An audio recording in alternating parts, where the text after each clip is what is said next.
Buen día para todos, bienvenidos a Sustentología, el 26º Congreso de APRESID, al taller Fertilización en Soja en la Agricultura Moderna, todo para ganar. Les pido que silencien los celulares, vamos a tener 20 minutos de disertación, y después de la misma levantan la mano y piden el micrófono para que quede grabada la pregunta y la respuesta.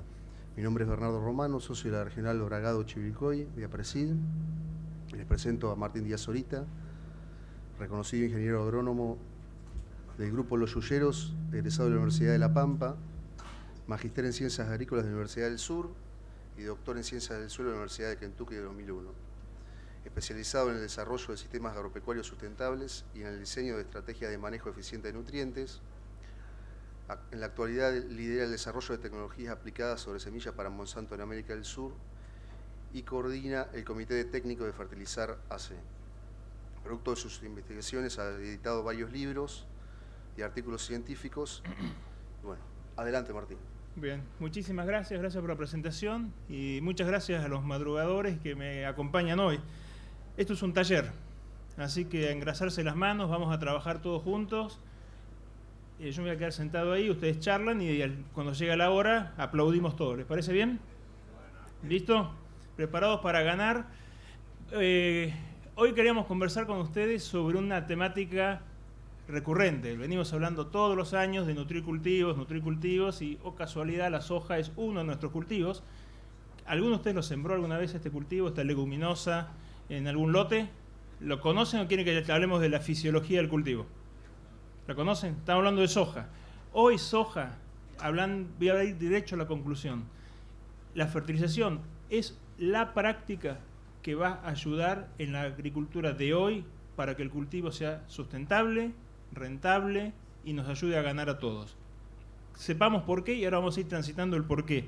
Y van a ver que algunos de los por qué, si bien fueron publicados o están disponibles de los últimos 4 o 5 años, son resultados que se tuvieron que generar 7 o 10 años atrás. Porque para hacer investigación uno hace un estudio durante algunas campañas y las resume, toma su tiempo, 15 minutos, o 6 meses, o 2 años para procesar la información y publicarla. Y este es un trabajo que hicimos allá por fines de la década pasada, bien pasada, en el oeste de Buenos Aires, donde queríamos entender, en la medida que incorporamos tecnologías de decisiones del cultivo, cuánto pesaba cada una en el resultado. En una región donde la nutrición del cultivo parecía que venía 100% del aire o del suelo, y ya veíamos y teníamos con claridad que, ahí lo ven en las líneas rojas marcadas, que la fertilización con fósforo, junto con el manejo eficiente de la nutrición nitrogenada a través del tratamiento de semillas, sinónimo rápido, inoculación, estaban explicando los mayores saltos productivos en una región donde aún la fertilidad natural de los suelos aparentemente era suficientemente alta como para explicar las expectativas de producción que ustedes ponen cada vez que eligen un genotipo, que eligen un lote, que cierran un negocio para alquilar el lote y que empiezan a invertir en cuidar malezas, cuidar insectos y preocuparse en el manejo del cultivo. Entonces sabemos que la fertilización, la nutrición del cultivo en soja no escapa a las generalidades de otros cultivos y se lleva gran parte de esa rentabilidad. Entre el 9 y el 12% de la variabilidad de resultados que veíamos en el oeste estaba asociado a el manejo eficiente de la nutrición. Los que están familiarizados con la temática fertilidad de cultivos saben que abundan mapas de cómo están los suelos de Argentina, cómo ha ido cambiando la oferta de fósforo, cómo se afecta la oferta de nitrógeno, cómo son los niveles de azufre. Y desde Fertilizar, en los últimos años, nos preocupamos, además de preguntarle al suelo cómo estaba para sostener nuestra producción, y todos sabemos que tenemos que acompañarlo, también nos encargamos de preguntarle a los cultivos cómo estás vos nutriéndote. No es solo dónde está el plato de comida, sino cuánta comida vos tenés adentro para poder crecer. Y eso se llama análisis foliares. Y acá les comparto los resultados de nada más que 285 análisis foliares en cultivos de soja. Esto es parte de un trabajo muy amplio que hizo el Comité de Fertilizar el último año, principalmente concentrado en la imagen del cultivo en los últimos 3 años, es decir, la realidad más cercana a la de hoy. ¿Qué nos están diciendo los propios cultivos? Y si vemos rápidamente esa figura que parece un helado de menta y frambuesa, en donde está la frambuesa, donde está el rojo, donde está la situación de porcentaje de situaciones deficientes, veamos que en el caso de fósforo, el 52% de los lotes de producción evaluados, que son nada más que 285 en la región pampeana, no importa el análisis de suelo, son productores que hacen las cosas bien, porque manejan el cultivo bien, están en condiciones de deficiencia. Un poquito más que 1 de cada 2 lotes le falta fósforo. ¿Y quién lo dice? La planta. El nitrógeno, veamos que el 87% está adecuadamente nutrido. O sea, el cultivo no está diciendo me falta nitrógeno. ¿Por qué? Porque tenemos 85% de uso de inoculantes. Vamos todavía. Cuídenlo. Ese es el soporte de la columna vertebral del cultivo. Lo vamos a charlar un poco más en detalle. Y aparecen incipientes 2 nutrientes que a no descuidar. Sin duda azufre. El azufre funciona con las proteínas. En gran parte de la región pampeana, al no haber reposición de azufre, el suelo no tiene capacidad de abastecerlo en forma eficiente y por lo tanto vamos a ir viendo en forma creciente en un cultivo muy proteína dependiente como es la soja, que el mal manejo o olvidarnos de azufre en nuestras mezclas nos puede estar llevando a entender por qué no llegamos a lo que creíamos desde el punto de vista nutricional. El potasio viene, tranquilo, pero viene. Veo algunas caras de cruzando el río del lado de Uruguay, ya vino. En Uruguay, el que no piensa en potasio está llegando tarde, abran los ojos. ¿Por qué? Porque es un nutriente que se va con los rastrojos, no con los granos. En la medida que nosotros intensificamos la producción y empezamos a hacer sistemas que más veces removilizan el potasio, lo que cambiamos es la ubicación donde está el nutriente y empezamos a acelerar un proceso que le ganamos al suelo en su capacidad de abastecernos. Entonces, atentos, no hay que salir corriendo a poner potasio, pero sí a que se empiecen a familiarizar con ese elemento, porque es un elemento que en los próximos años va a empezar a haber más y más información para empezar a entenderlo e incorporarlo en los sistemas. Volvamos a soja, volvamos a dónde estamos parados hoy. Dentro de fertilizar, también en las últimas 3 campañas, empezamos una red de estudios junto con universidades, con el INTA, en toda la región pampeana, donde nos preocupamos en entender cómo estamos manejando la fertilización, porque si vemos las encuestas y la información que recibimos del uso de fertilizantes, en el caso de soja, la mayoría de los que están en esta sala, es decir, 60%, eso es mayoría, ganan a la mitad, fertiliza muy bien. Cuando vemos con qué dosis se está fertilizando y hacemos los balances, vemos que los niveles de dosis que se están usando son moderados a bajos.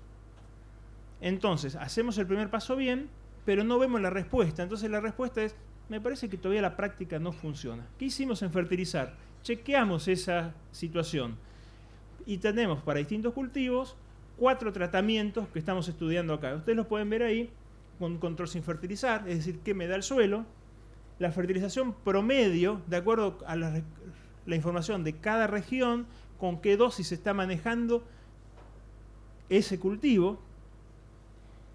Después, la fertilización recomendada promedio, es decir, aquel que hace análisis de suelo y fertiliza con lo que necesita, de acuerdo al análisis de suelo y a sus expectativas promedio de producción. Promedio de producción quiere decir ese rinde que nunca existe, pero que dio entre los más altos y los más bajos, y que es bastante distinto a la expectativa. Es distinto a lo que ustedes esperan el día de sembrar, porque a veces es por debajo, a veces está por encima.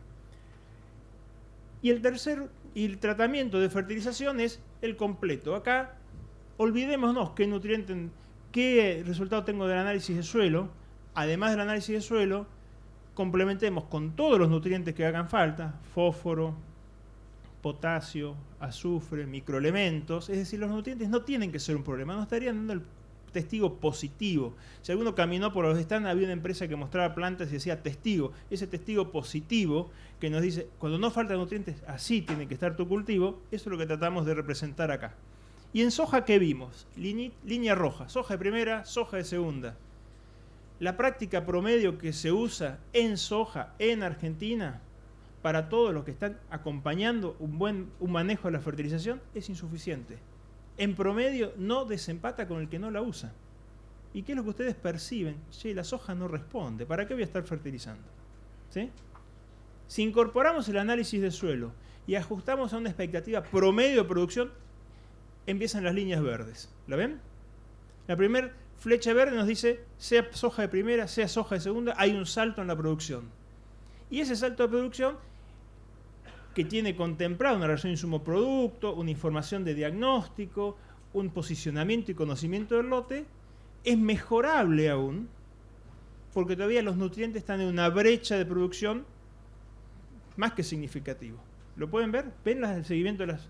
Entonces, hoy la llamada de atención es, ¿fertilizamos? Sí. Pero cuidado que cuando hablamos de fertilización, en nutrición de soja, lo mismo que en maíz, tenemos que pensar en nutrición combinada, no es un solo nutriente, no hay que ir de a uno, hay que integrarlo a un sistema, y esa integración es análisis de suelo, conocer el sitio, y por sobre todas las cosas, ser coherentes entre el resultado, el sitio y la expectativa de producción. Nos empezamos a preguntar, también en este mismo análisis, bueno, ¿qué nos dicen las plantas? Fertilizamos, pero las plantas responden, nos muestran algo. De los mismos ensayos, capturé uno de los sitios, este es un sitio en 25 de mayo, provincia de Buenos Aires, donde la parte roja, es decir, plantas deficientes en nutrientes, mostraban deficiencias, lo mismo que habíamos visto a nivel regional, principalmente en lo que era el estado nutricional de fósforo y azufre. Pero al incorporar el manejo recomendado, es decir, sacamos los nutrientes por fertilización de nuestra discusión, las plantas responden. ¿Lo ven ahí? Pasaron de rojo a verde, es decir, salimos de la deficiencia a la suficiencia. Para cambiar esa palabra, deficiencia y suficiencia, tengamos en cuenta que los nutrientes son factores que limitan la tasa, la velocidad en la cual los cultivos crecen. Entonces, cuando un cultivo está en un estado de deficiencia nutricional, está creciendo más lento. No se muere, pero crece más lento. Todos sus procesos son más lentos.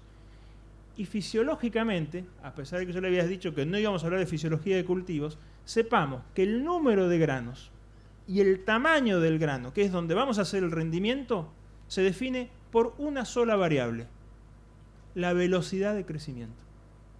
Plantas grandes, plantas chicas, no, que crezcan todos los días lo que tienen que crecer, y eso se lo da el sol. Cuando bajamos la oferta de nutrientes, el crecimiento es más lento. Conclusión, tengo menos granos. No importa, la soja aborta, me sobran granos. Perfecto, quédate con esa. Granos más chicos. No importa, porque tengo tantos que lo compenso. No, porque no lo vas a poder estirar. Vamos a pegar en el peso de grano y en ese número que era muy alto, pero que tendría que haber sido mayor todavía. ¿Me siguen hasta acá? Entonces, las plantas que te dicen estoy en estado de deficiencia están creciendo lento. Y soja, maíz, trigo, cualquier cultivo que crece lento no rinde. Está lindo, está verde, pero no rinde. Ahí nos empezamos a preguntar, bueno, tenemos que manejar algo que es importante: fósforo. Este es el resultado de varios años de investigación que lo lideró el equipo de técnicos de fertilizar, de nuevo, junto con universidades, junto con el INTA. Nos mostraba que en región pampeana el principal salto productivo era: revisen los análisis de suelo y ajusten las dosis de fósforo en forma acorde a las expectativas de rinde. Recién después discutamos si la aplicación puede hacerse en la línea o al voleo.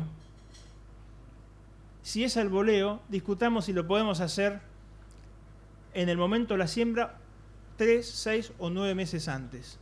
Y por ahí alguien me preguntó algo con los cultivos de servicio, lo dejamos para el intercambio final.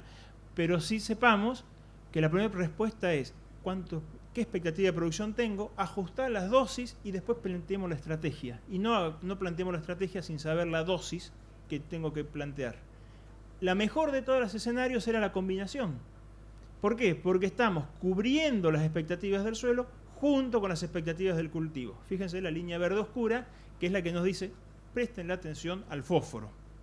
Tenemos 20 minutos, después que tenemos que hacer el debate. Así que no van a ir recetas, pero sí presten la atención al fósforo. No es solo aplicar fósforo, es cuántos kilos de fósforo y a partir de ahí armamos la estrategia. La macana es que la producción de soja no se sustenta en fósforo. La producción de soja se sustenta en cuánto nitrógeno circula por esas plantas que crecen todos los días a máxima tasa. Tenemos un gran aliado, ayudante, el aire. Tenemos un montón de trabajadores que no son gratis, que tienen sus leyes, tienen sus reglas, que son los rizobios que se pegan adentro de los nódulos de la raíz. Esa regla única que tienen esos rizobios que toman nitrógeno del aire y se lo dan a la planta es: yo tomo tanto nitrógeno como vos estés creciendo. Por lo tanto, volvemos al fósforo. Si no tenemos una planta que crece en forma activa, no tiene energía suficiente para que ingrese nitrógeno. Y el nitrógeno es la columna vertebral de nuestro cultivo.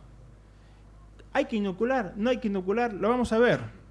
Sabemos, estos son datos nada más que de 900 y pico de ensayos de historia de inoculación. No les voy a preguntar si todos ustedes inoculan, porque sabemos que el 85% de los lotes de Argentina lo hacen, y las veces que encuestamos dentro de APRESID es el 100%, así que sigan inoculando y háganlo bien. Sabemos que estén en el norte, Salta, Tucumán, Santiago del Estero, Chaco, en el centro, Santa Fe, Córdoba, Buenos Aires, sudeste, litoral, donde estén, las respuestas son equivalentes. Fíjense, son curvas de frecuencia de respuestas de la inoculación, esos 900 puntos desparramados por respuesta. Desde muy baja hasta valores cercanos a los 1000 kilos en lotes que están rotados con soja. ¿Yo lo voy a saber? Sí, el día que cosecho. No lo puedo predecir. ¿Por qué? Porque depende de cómo crece mi cultivo.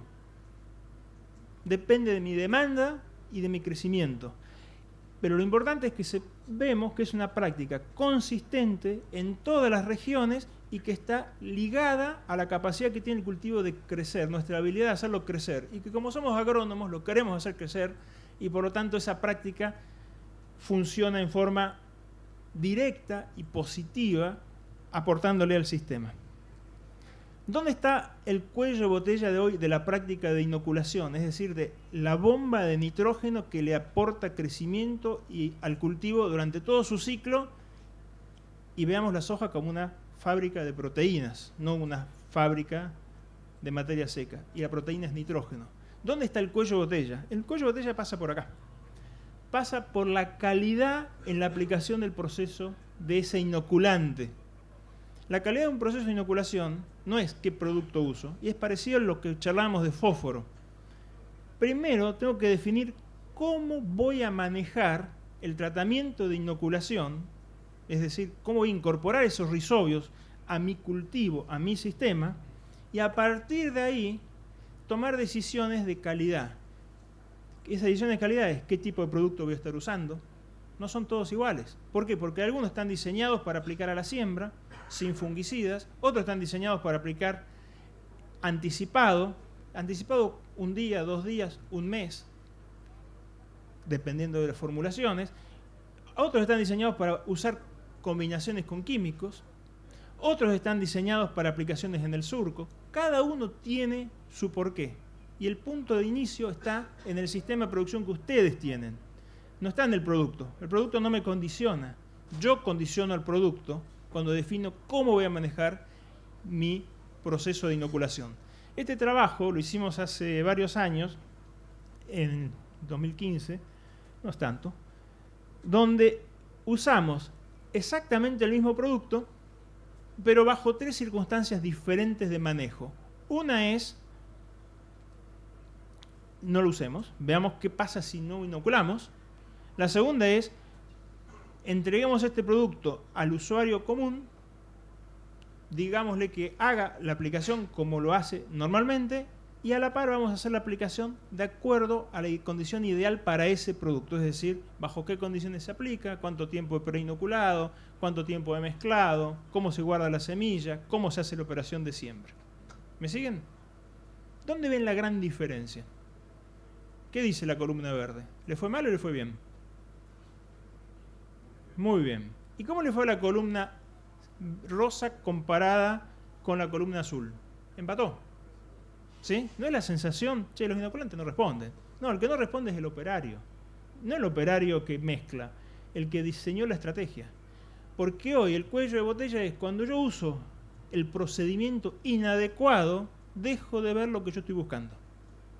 No estamos usando un producto químico para matar un insecto. Aún así ustedes prestan atención y saben qué pico usar, en qué momento y demás. Inoculación es exactamente igual. Presten la atención al proceso. La calidad es sistema, producto, aplicación, manejo de la semilla y operación de siembra. Casi me voy a sacar el hombro cuando sigo mostrando las cosas. No es solo qué producto uso. Presten la atención a todo eso.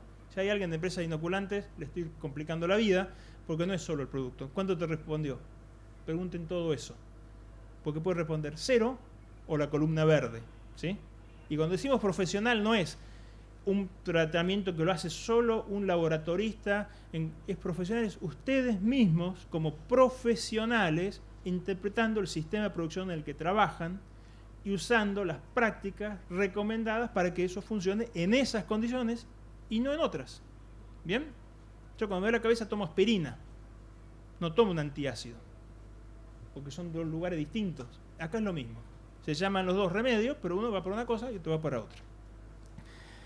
Cuando empezamos a integrar el manejo de las limitaciones nutricionales, este trabajo fue disparado hace varios años. Allá por el 2001 empezamos a preocuparnos cómo estaban el manejo de la nutrición con nitrógeno en soja, y veíamos que algo que es bastante lógico ahora de interpretar, que la nutrición nitrogenada es consecuencia del crecimiento del cultivo. Entonces, este trabajo lo hicimos hace 2 años o 3, donde en 5 localidades cubriendo región pampeana, nos preocupamos a ver si aplicando nitrógeno en condiciones no limitantes, es decir, 400 kilos de nitrógeno, 800 kilos de urea, es decir, acá el nitrógeno no es un problema.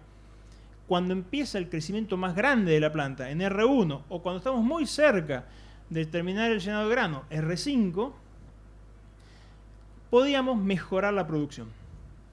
Y eso lo comparamos en rojo sin fertilización con fósforo, en verde con fertilización con fósforo, para ver qué relación había con la expectativa de producción. ¿Qué es lo que vemos rápidamente ahí? ¿Hay que fertilizar con nitrógeno soja en esos niveles? Sí, sin duda que hay que hacerlo. Cuando no manejamos bien el fósforo. ¿Lo ven? ¿Lo rojo? ¿Y a dónde hay que apuntar? Cuando se empieza a extinguir el fósforo. Porque el cultivo ya no tiene polenta, ya no tiene energía para seguir creciendo, y entonces, si no tiene energía para crecer, no tiene energía para fijar nitrógeno. Y si no tiene energía para fijar nitrógeno, se lo tengo que dar. ¿Bien? El trabajo era mucho más complejo, lo abrimos en muchos estadios, pero ese es el gran resumen. Cuando el fósforo no es un problema, la parte verde, ese plus nitrogenado monstruoso que no aporta nada. ¿Por qué no aporta nada? Porque el cultivo crece y tiene suficiente energía para aportarle al sistema de fijación y por lo tanto abastecerse en nitrógeno. ¿Es solo con fósforo? No, es también con el manejo que ustedes hacen del control de enfermedades. Si yo me hago el distraído y tengo un pico de enfermedades sobre R1, R3, lo que voy a estar perdiendo es energía. Y si pierdo energía, voy a fijar menos nitrógeno. Y si fijo menos nitrógeno, el cultivo se empieza a morir antes. Y mágicamente, si yo le pongo nitrógeno, el cultivo se muere más tarde. Claro, pero lo podía haber resuelto muy fácil, con un manejo integrado del cultivo. Entonces, todo tiene que ver con todo. El año pasado hubo una sequía monstruosa, ¿sí o no? Nos pegó a todos. Eso se podía ver. Fíjense, esas 2 columnas son resultados fresquitos. Todavía están chorreando la tinta porque lo analizamos esta semana, estos resultados, la semana pasada.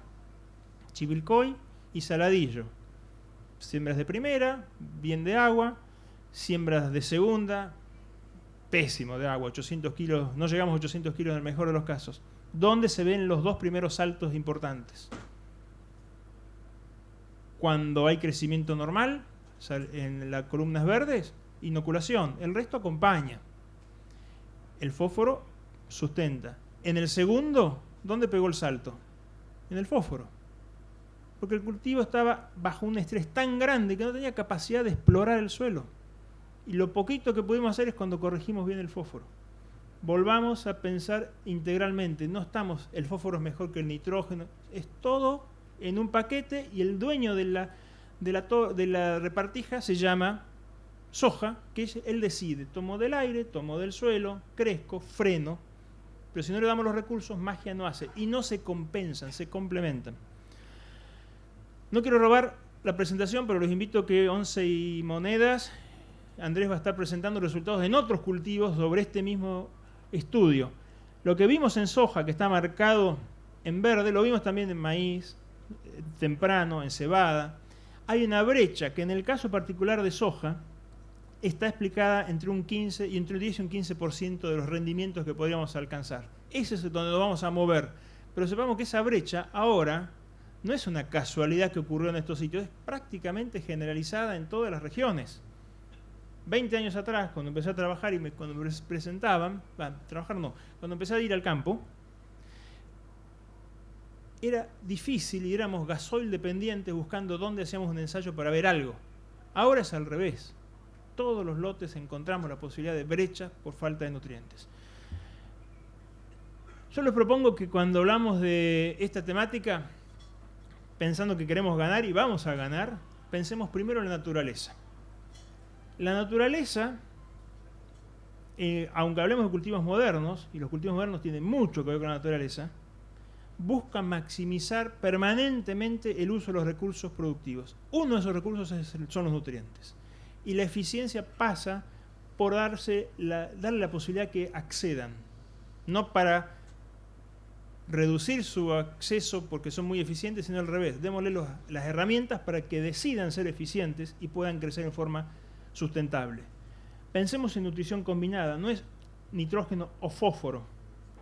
Pensemos en la integración y que dentro de esa integración hay dos prácticas importantes. La inoculación tiene que ser adecuada. Adecuada es, manejemos en forma correcta un proceso muy sensible y muy importante para el cultivo.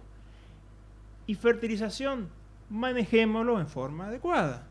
Empecemos por las dosis, después pensemos en el momento, la fuente, pero tengamos en cuenta la expectativa productiva donde estamos, porque la expectativa productiva es lo que el cultivo ve primero. El resultado final es lo que resulta del año. Pero todas las semillas cuando nacen dicen yo voy a hacer 7.000 kilos de soja.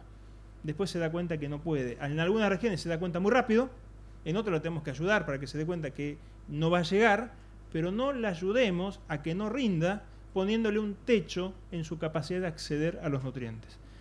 Con eso, lo que están todos moviéndome los brazos así que corte. Muchísimas gracias y a las preguntas.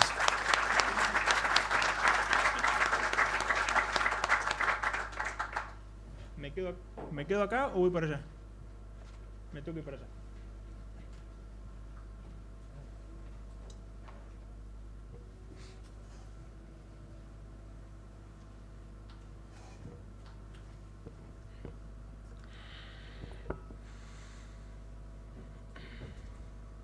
Sí, Martín.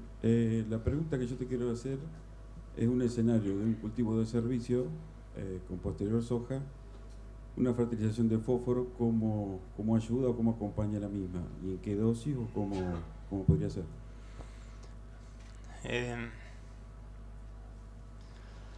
Vamos a dividir la pregunta en varias partes. Los cultivos de servicio tienen una razón de ser dentro de nuestro sistema, que es una visión de largo plazo, de manejo estratégico del sistema. Y en sí mismo ellos tienen requerimientos de fósforo. Entonces, si el manejo del cultivo de servicio hasta hoy no tenía fósforo, mi recomendación es análisis de suelo. Imagino que estás hablando de cereales de invierno. Análisis de suelo, imagínate que es un trigo. ¿Cómo manejarías ese trigo? Aunque estemos hablando de otra especie, pero conceptualmente imaginémoslo así. Y que lo que vamos a estar sembrando después de ese cultivo de servicio aunque en fecha no sea de segunda, se tendría que comportar como una soja de segunda. Entonces, la primera recomendación es, de nuevo, análisis de suelo, cubrir las demandas de ese cultivo para que maximice su capacidad de crecimiento, y dependiendo de la región, yo creo que vos estás en el oeste de Buenos Aires, La Pampa, por ahí, suelos arenosos, en esa región se puede pensar en un manejo equivalente a lo que fuese un trigo soja, tanto en dosis como en forma de aplicación. ¿Funciona? Sí, siempre y cuando el suelo tenga suficiente nivel de fósforo para soportar eso. Si la situación de fósforo es, yo hago un cultivo de servicio, pero además tengo que incrementar fósforo, evitaría pensar que en los primeros años voy a estar incorporando fósforo en el cultivo de servicio y olvidándome del fósforo en el cultivo de soja. ¿Por qué? Porque voy a empezar a tener inmovilizaciones o circulación en la fracción orgánica que no va a estar disponible. Y en otras regiones, suelos más pesados, la recomendación es, más allá del manejo que haga el cultivo de servicio, los cultivos de soja necesitan, si el suelo así lo indica, su fertilización adecuada y localizada. Estamos viendo cada vez más recurrentemente que en sojas de siembra de segunda, en suelos de texturas finas, argidoles de la parte más este de la región pampeana y sin duda en lo que es la parte de Entre Ríos, que necesitan su corrección de fósforo y que el efecto trigo-soja empieza a ser insuficiente. Ese resultado de Saladillo es una soja de segunda fertilizada, ¿sí? El trigo no lo acompañó. No sé si redondeé la respuesta. ¿Está? Acá. Martín, bueno, te felicito por los gráficos, sobre todo lo que hizo en Fertilizada Asociación Civil. Gracias. La verdad me gusta mucho. Ayer estuvimos en una charla donde nos hablaban un poco de la fertilización con nitrógeno en soja. Mostraron algunos datos interesantes sobre el efecto no dilución de la proteína, y queríamos saber, o por lo menos a mí me interesa, cuál es tu opinión respecto a el agregado de nitrógeno como fuente química a través del fertilizante, en ese caso usaron urea, sobre la respuesta en el cultivo.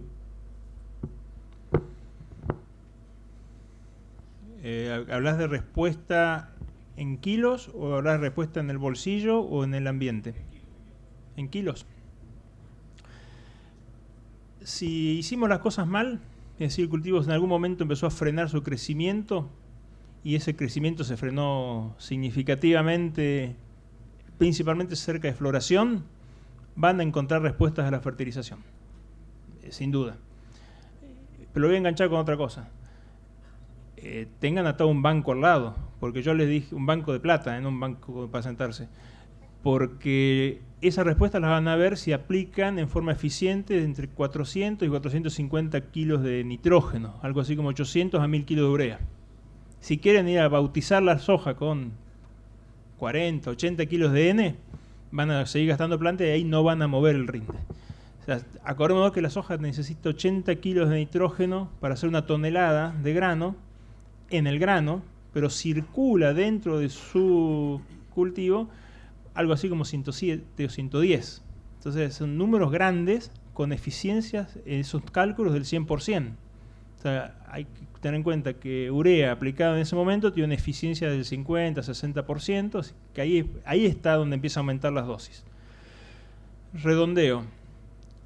Lo que imagino que me estás comentando, Andrés, es alguna presentación académica sobre el rol del nitrógeno en soja. Son muy buenos trabajos que nos valoran la importancia del proceso de inoculación integrado al sistema de producción.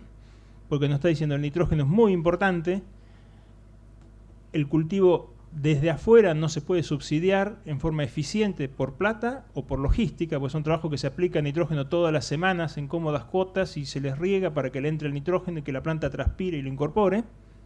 Si alguien puede regar, aplicar nitrógeno en cómodas cuotas y tener el banco que le sustente eso, es para él. Pero estos son trabajos académicos. Y en esos trabajos académicos lo que valorizan es la importancia del crecimiento del cultivo de soja en forma continua para que el nitrógeno pueda expresarse en su máxima condición.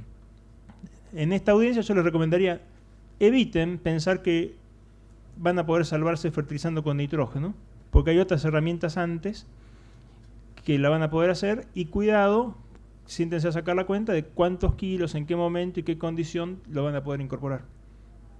Sí, Martín, acá. ¿De qué porcentaje de inmovilización podemos estar hablando si en el cultivo de cobertura, llámese centeno, estaríamos boleando en invierno, por ejemplo MAP? ¿Qué porcentaje de inmovilización tendríamos en el plazo de 3 años?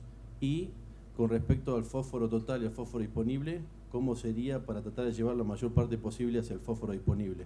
¿En qué región estás? Sur de Córdoba. Sur de Córdoba, suelos arenosos. Primero, está buena la pregunta en ese sentido, me ayuda a discutir algunos temas. Cuando uno aplica fósforo al boleo, está fertilizando el suelo. O sea, si había centeno, quinoa, o malezas, o soja, ustedes cuando aplican al boleo están fertilizando el suelo. Y a partir de mejorar el suelo, al cultivo que lo pueda tomar. En suelos arenosos, una vez que el fósforo empieza a ingresar al suelo con mayor o menor velocidad, va a estar en forma disponible muy alta. ¿Cuánto se inmoviliza en esas texturas? Prácticamente nada. Son suelos que muy poca capacidad de inmovilizar, es decir, de fijar y que vos no lo puedas tomar con un cultivo.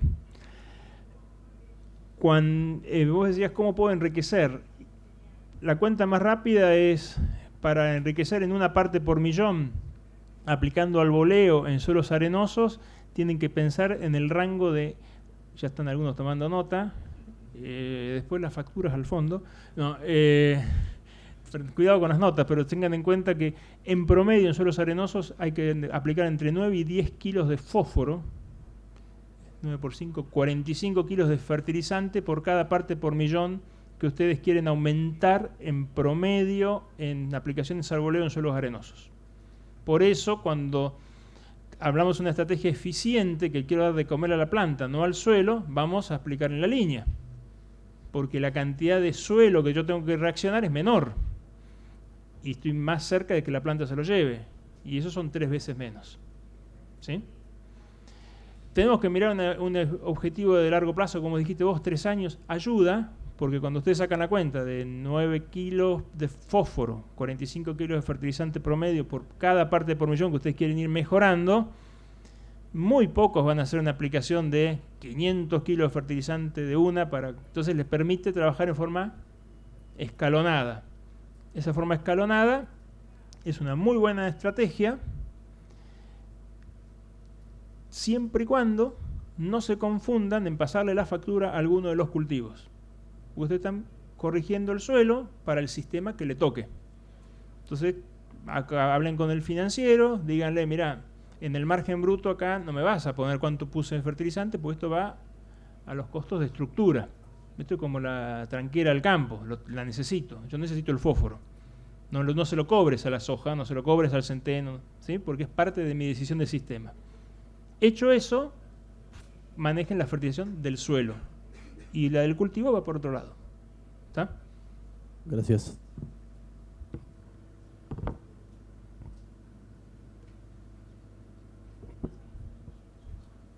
Qué audiencia quieta, ¿eh? ¿No hay más preguntas? Acá.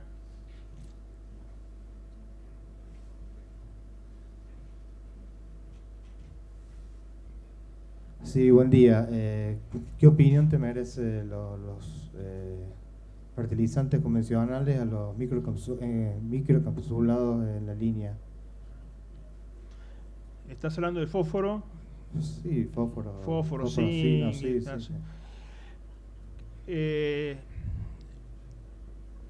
Interpreto que estamos pensando en los dos en el mismo tipo de producto, que son de gránulos muy chiquitos, que bajan las dosis del elemento. Es una forma de aumentar la eficiencia de nutrición de los cultivos. O sea, acá es buena la pregunta para repasar algunos conceptos. Al pasar con la pregunta anterior, yo les decía, están fertilizando el suelo. ¿Se acuerdan? Entonces acá, todos, cuando hablamos de nutrición de cultivos, nos estamos preocupando de que las plantas tengan en sus análisis foliares la cantidad de nutrientes que yo quiero para que el cultivo no se frene. ¿Sí o no? ¿Sí?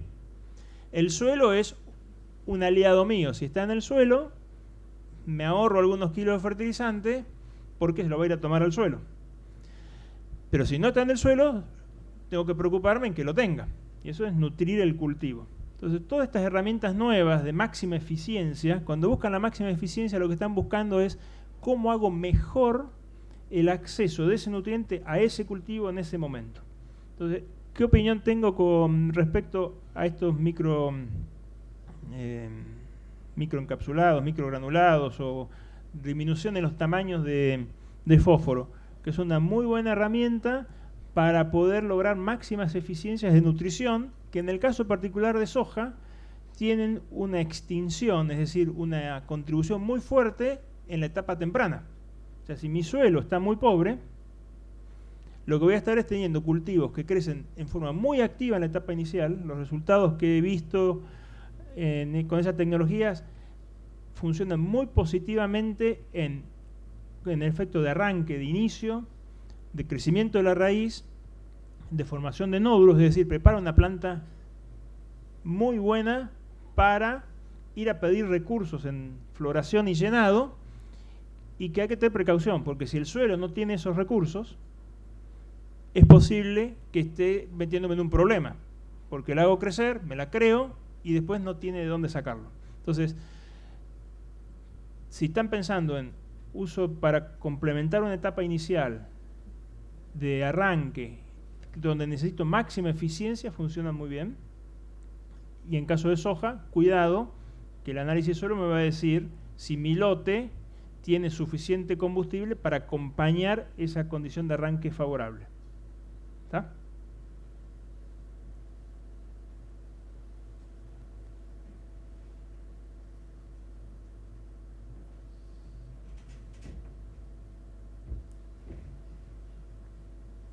Martín, hablaste de fósforo y de concentraciones foliares de este elemento, que mostraste que estaba deficiente. ¿Y qué relación ves entre los actuales niveles críticos que se utilizan como criterio para la fertilización y tal vez niveles productivos más altos que vos estás mostrando en las respuestas de rendimiento? Edgardo, ¿estás hablando de niveles críticos a nivel foliar? De suelo. Ah, de suelo. Primero, creo que los niveles críticos de análisis de suelo, cuando hablamos de fósforo Bray, lotes que tienen menos de 10 partes por millón, me sale el docente, voy a empezar al revés. Cuando hablamos de niveles críticos, ¿todos están familiarizados con el análisis de suelo? A ver, miéntame un poco, levanten la mano. ¿Quién hace análisis de suelo en sus lotes? Récord mundial, superan el 10% del país. El 10% hace análisis, así que acá hay más, buenísimo.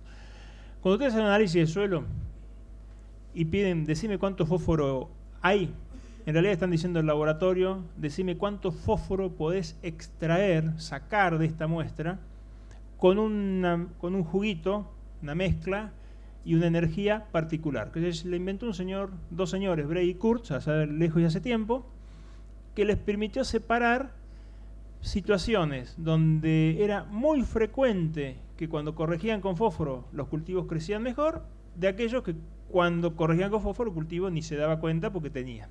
¿Venimos bien hasta acá? Entonces, que ustedes piden fósforo Bray, están viendo eso. Cuando históricamente estamos viendo que es muy probable, o sea, que no le erran. Yo como asesor voy muy tranquilo a hacer una recomendación: fertilizar, y fertilizar con mucho cuando estoy en soja, si mi nivel de fósforo Bray está debajo de las 10 partes por millón en gran parte del país. Si nos vamos a los pesados, ese valor está cercano a 8.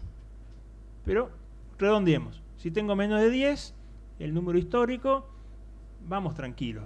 Hacemos una recomendación y no le vamos a errar porque la probabilidad de que haya respuestas es alta. Lo que no quiere decir que arriba de 10 la probabilidad sea nula. Es menor, pero ocurre. ¿Qué es lo que estamos viendo consistentemente? Y esto va a tu pregunta. Mejoramos todo el sistema. Cambiamos el germoplasma, mejoramos la fecha de siembra, cuidamos mejor la calidad de implantación, le pusimos arrancador, no le dudamos con la inoculación. Hacemos las cosas bien y además tenemos un poco de agua o en la napa o en algún lado y los rindes son altos y empiezan a crecer. Ese 10 me dice, ¿estás seguro que tenés respuesta? Pero tampoco le errarías mucho si te vas a 12 o 14. porque hay un rango de respuestas que ocurren, y si se alinean los planetas de buena humedad, buena condición de producción y demás, vas a capturar la misma respuesta que si estuvieras por debajo de 10. ¿Tá? Entonces, véanlo en el contexto del sistema de producción. No se cambió el límite, sino que se va aclarando el nivel de respuesta. Nuestros vecinos, acá en Uruguay y en los Estados Unidos, no distinguen mucho entre maíz y soja. Son cultivos de verano que crecen más o menos en la misma época y los niveles críticos son más o menos parecidos. Y es verdad, porque las raíces crecen más o menos en las mismas condiciones, en la misma velocidad, en el mismo tiempo, y el fósforo entra más o menos por los mismos procesos. Por lo tanto, anímense al que hace las cosas bien en el de soja, y sé que todos los que están acá, por el porcentaje que levantaron la mano, lo hacen muy bien, a pensar que están manejando fósforo con el mismo criterio que están manejando maíz. ¿Por qué? Porque están en niveles críticos, partes por millón más, partes por millón menos, muy semejantes. Y expectativas de demanda muy semejantes. Así que, en parte, es lo que estamos viendo. Y lo otro que quería comentar, me hiciste acordar, yo mostré ahí promedios individuales de nutrientes. Eso es para atraerlos a ustedes a empezar a mirar la planta más que el suelo, o no solo el suelo. Esos niveles de nutrientes no me dicen mucho si no los combino entre sí. Y cuando eso llaman reglas o normas de relaciones entre nutrientes. Hay varios métodos, hay algunos más probados, algunos más calibrados, que en condiciones de alta producción nos están acentuando con claridad esas deficiencias individuales. Entonces, cuanto mejor manejo mi cultivo, más atención tengo que tener a todos los nutrientes, no de a uno.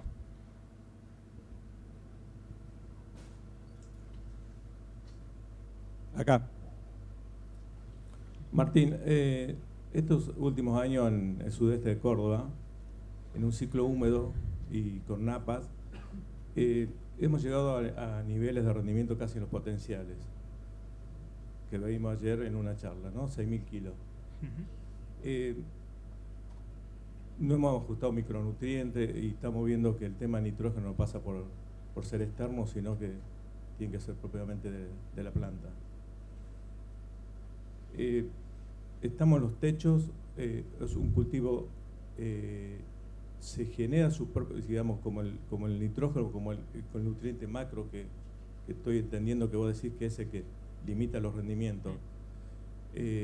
¿Hay otro camino o es el camino fisiológico de la planta, de las buenas prácticas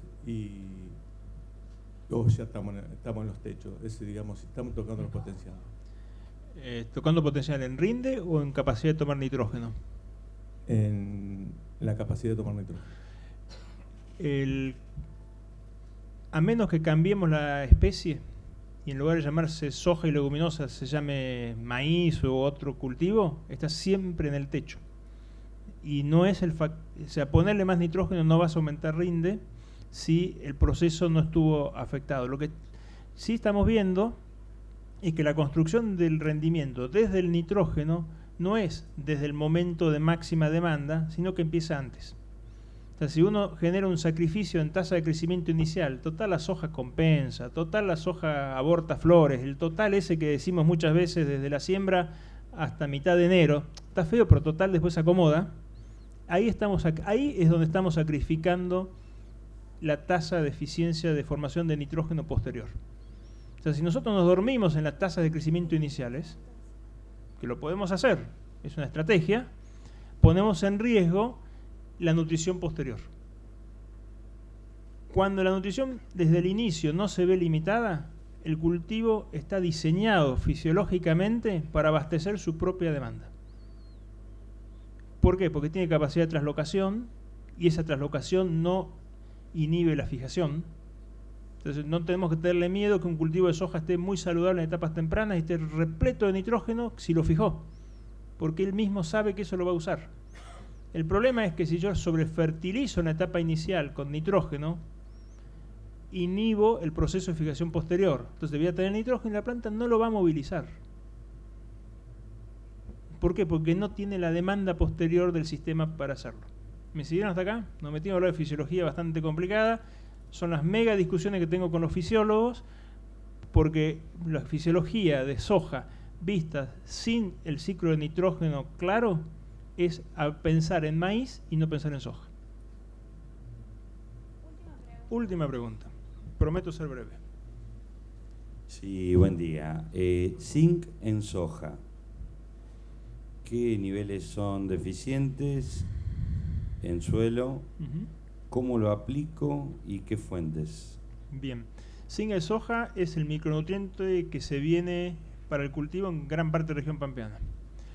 Niveles críticos todavía no están claros. O sea, decir un número sería muy aventurado, pero los invito a pensar como maíz. Te dijimos que son dos cultivos que crecen en la misma época, las raíces medio parecido. Si en maíz me hace falta y este es mi crítico, va a ser parecido al caso de maíz. Fuentes y dosis. Respuesta es no sé, pero estamos ajustando. No va a diferir mucho lo que se ve en maíz. Tenemos mucha menos flexibilidad en cuanto a fuentes, porque la cantidad de zinc que hay que poner sobre la semilla está limitado por la semilla, entonces las posibilidades de incorporarlo va a depender que sea compatible y eficiente el proceso de inoculación, que no compita por el espacio físico. Biculizarlo con fósforo en la aplicación de siembra sería lo ideal, siempre y cuando podamos alcanzar los kilos suficientes. Y aplicaciones foliares, que los amigos de Brasil lo hacen desde el punto de vista operativo, no tenemos ninguna práctica en la cual lo podamos solapar en B2, que sería lo más tarde que podríamos entrar con algo foliar en zinc que haga sentido. Zinc es un micronutriente que funciona en procesos enzimáticos vinculados a la formación y a la actividad de la clorofila. Y por lo tanto es casi como la historia de la inoculación. Si en los primeros días la planta percibe que le falta zinc, va a percibir que tiene un proceso de formación de clorofila a una tasa lenta y se adapta y lo hace desde el día 0 así. Entonces, cuanto antes intervenimos, más razón de ser tiene la aplicación de zinc. Cuanto más tarde llegamos, corregimos muy poquito y el aporte de rendimiento es muy chico. Bueno, muchas gracias a todos, muchas gracias Martín. Muchísimas gracias.